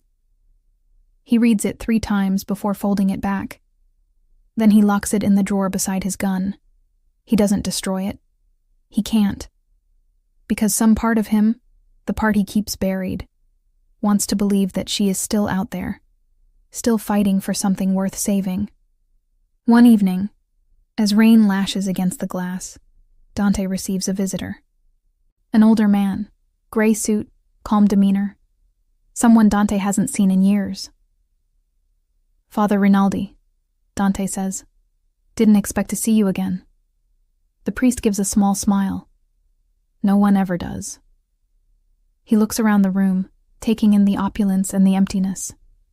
You've done well for yourself. Dante snorts. Depends who you ask. Rinaldi's eyes soften. You lost much. Everyone loses something. And yet you still hold on. Dante looks away. To what? To guilt, Rinaldi says simply. Dante laughs quietly. Confessions on Sundays, Father. I'm not here to absolve you, the priest says. I came because a woman asked me to deliver something. He hands Dante a small silver pendant, tarnished, worn. Dante frowns. What is this? She didn't say. Only that it was yours once. Dante recognizes it immediately. His brother Angelo's cross. He stares at it, unblinking. Where did she get this? She didn't say that either. The priest turns to leave, but pauses at the door. She told me to tell you one thing. Dante's voice is barely a whisper. What? Rinaldi's eyes are kind. That she found peace. Then he's gone. Dante sits there for a long time, the pendant clutched tight in his hand, his pulse unsteady. She's alive, he murmurs, and she's watching. Days turn into weeks. The Morelli Empire stabilizes. The city forgets its ghosts. But Dante doesn't. He finds himself on the balcony one night overlooking the skyline. The same question plays in his head, over and over. What if I had forgiven her? Behind him, Marco's voice interrupts. Boss, we're expanding into Montreal again. You want to lead it personally? Dante hesitates, then shakes his head. No, I'm done chasing shadows. Marco studies him, surprised. You serious? For once, yeah. He finishes his drink, sets it down. It's time I learned how to live without the blood. Marco nods slowly. What about her? Dante looks out over the city, and for the first time in months, something almost like peace flickers in his eyes. She's already gone. Snow drifts through a narrow street in Lisbon. The sea air smells of salt and rain. A cafe light flickers as a woman steps inside, trench coat, scarf, gloves the color of wine. She sits at the counter, orders coffee, and pulls out a small worn book. The bartender glances at her, curiosity piqued. You're not from around here. She smiles faintly. No, just passing through. He nods. What's your name? A pause. Then she says softly, Aria. As she drinks, she looks out the window. Across the street, a man walks by. Tall, dark coat, familiar posture. For a heartbeat, her breath catches. But when he turns his head, it's not Dante. Just another stranger in the rain. She exhales slowly, finishing her coffee. When she leaves, she places a folded note under her cup. The bartender opens it after she's gone. It reads, "For the one who still watches the storm." Back in New York, Dante stands in his office once more. He's alone, as always. The world outside is quieter now. The war's over, the peace uneasy but real. On his desk sits a glass case. Inside, one crimson glove. He touches the glass, his reflection faint against it. "You asked me once what I wanted," he murmurs. "I wanted to stop killing too." Outside, the first snow of the year begins to fall. Winter dies slowly in New York. The city breathes under a blanket of fog, too heavy to be snow, too cold to be rain. It feels like the world holding its breath. Dante Morelli stands on the balcony of his estate, staring into the gray skyline. His hair's longer now, a few threads of silver showing at his temples. Time has dulled his fury, but not his memory. Behind him, Marco's voice breaks the stillness. "Boss, they're waiting for your word. The Montreal families want to reopen negotiations. They won't move without you." Dante doesn't turn. "They can wait." Marco hesitates. "You haven't been to Montreal since—" "I know." The silence stretches. Finally, Marco says quietly, "There's one more thing. Someone's been asking questions about you. About Sophia. About her." Dante's hand tightens on the railing. "Who?" "An old contact in Lisbon. Said she looked familiar. A woman with red gloves." Dante closes his eyes for a moment. When he speaks, his voice is calm, almost soft. "Leave it. If she's alive, she's earned her peace." Marco nods. "Understood." He leaves. But Dante stays, long after the wind turns bitter, and the first drops of rain fall. 2. The Queen's Refuge, Lisbon. Ariana Vale wakes to the sound of the sea outside her window. The morning light cuts through sheer curtains, pale and gentle. It's been almost a year since the terminal burned. A year since Dante turned his back and she disappeared. She teaches self-defense classes now, quietly, anonymously, to women who don't ask questions. She calls herself Aria Vega. The Red Queen is dead. Or at least, that's the lie she's learned to live with. But every night, she dreams of fire, and every morning she touches the old scar on her shoulder, the one Dante's bullet didn't leave, but his forgiveness did. That morning, as she makes her coffee, there's a knock at the door. Her instincts flare. Few people know where she lives. She opens it slowly. A boy stands there, maybe 16, scruffy, nervous. He holds an envelope. "Miss Vega?" "Yes." He hands it to her. "A man said to deliver this. He paid me to make sure it reached you personally." "What man?" He shrugs. "Didn't give a name. Said you'd know." When she takes the envelope, she feels the faintest tremor run through her. Inside, a plane ticket. Destination, New York City. Departure, tomorrow night. No message, no signature. But stamped on the back of the ticket in fading ink is a single word. Checkmate. Ariana stares at it for a long time. Then she closes her eyes and whispers, "You shouldn't have found me, Dante." 3. The Return. When she lands in New York, the air feels heavier, like the city remembers her. She moves like a ghost through the streets, her hood pulled low, her crimson gloves tucked into her coat pocket. Every landmark is a memory. Every shadow is a ghost. She ends up where it all began, the alley where Dante first found her, bleeding and half dead. The rain falls the same way it did that night, washing over concrete that never forgets. A voice behind her. "You always like this kind of weather." She doesn't turn immediately. Took you long enough. Dante steps out of the darkness, older, sharper, but unmistakable. His eyes are still the same, storm gray, unyielding. "I wasn't sure you'd come," he says. "Neither was I." They stand in silence, the rain filling the spaces words can't. Finally, Ariana says, "Why now?" He nods toward the alley. Because this is where we both died once.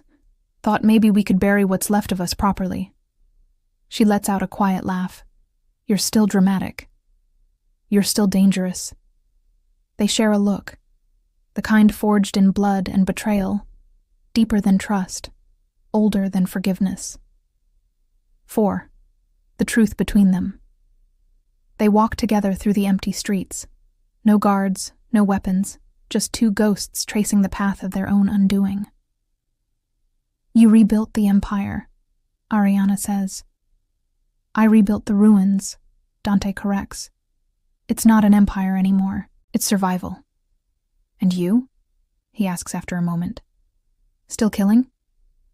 Only the ghosts that won't leave me alone. He studies her. You look different. So do you. They stop beneath an old streetlight, the rain soft around them. You sent the ticket, she says. Why? Because I needed to see you one last time. To kill me? His voice is steady. To let you go. She exhales slowly. You could have done that without dragging me across an ocean. I tried, he admits. Didn't work. He reaches into his coat, pulls out a small silver pendant, the one she sent through Father Rinaldi. You kept it, she says softly. I had to. It's all that's left of him. He holds it out. You should take it back. She shakes her head. It's yours now. You earned it. The pendant glints in the streetlight, a symbol of sins neither of them can wash clean. 5. The offer. Dante finally says, You can stay. You don't have to run anymore. Ariana looks at him, her eyes unreadable. And do what? Pretend the Red Queen never existed. She doesn't have to. Yes, she does. Why? Because she kills everything she touches. Dante steps closer.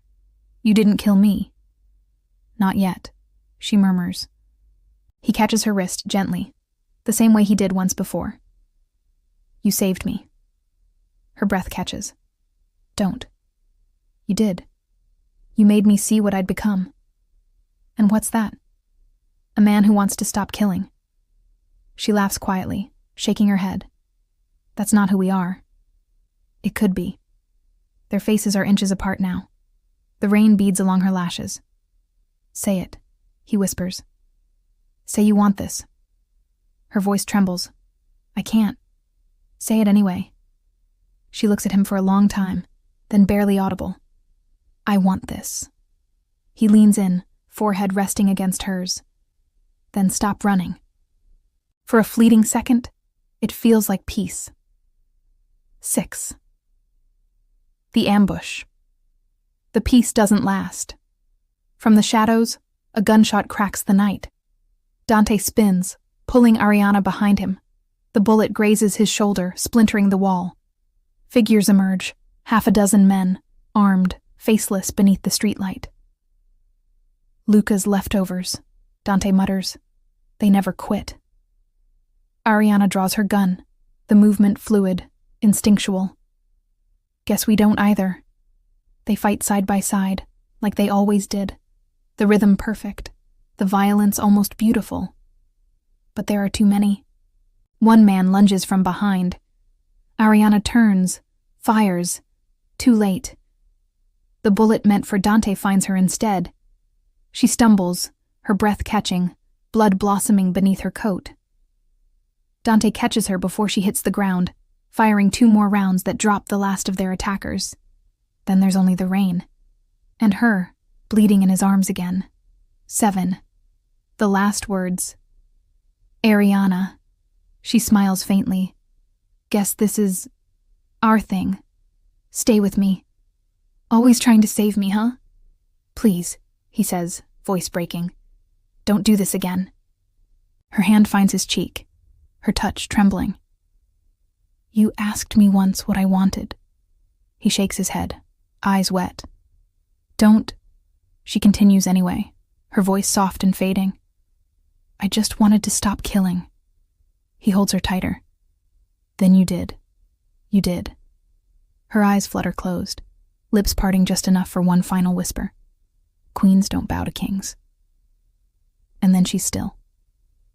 8. The aftermath days. Later, the papers call it a gang retaliation. No names, no history. Just another casualty in a city built on ghosts. Dante buries her beside his brother, under a single unmarked headstone. No name. Just one inscription. The Queen rests. Every morning, he visits her grave before dawn, leaves a crimson glove atop the stone, then disappears before anyone can see him. In the evenings, he sits by his office window, watching the city lights flicker. Marco asks once quietly, "Was she worth it?" Dante doesn't answer, but his silence is enough. 9. Epilogue, 2 years later. Marseille. A small seaside bar, nightfall. A man sits at the counter, older now, hair darker with grief. He sips his drink and stares out at the horizon. The bartender wipes the counter. "You're new around here." "Just passing through," he says. The door opens. A woman steps in. Dark coat, gloves the color of red wine. Her movements are familiar, even if her face is shadowed by the dim light. The bartender greets her in French. She nods politely, sits 2 stools away from the man at the counter. He glances at her, then back at his drink. Something in her posture, in the way she lifts the glass, pulls at him. She catches his reflection in the mirror and smiles faintly. Just before she leaves, she sets something on the counter, a single chess piece, a queen. When he turns to look at her, she's already gone. He picks up the piece, turning it in his hand, and for the first time in years, Dante Morelli smiles. 10. Closing lines. In the end, love wasn't their salvation. It was their mirror, showing them who they'd been and who they could never be again. The Red Queen and the Mafia King, bound by vengeance, freed by loss. And somewhere between the fire and the rain, the world kept turning, carrying their ghosts into legend.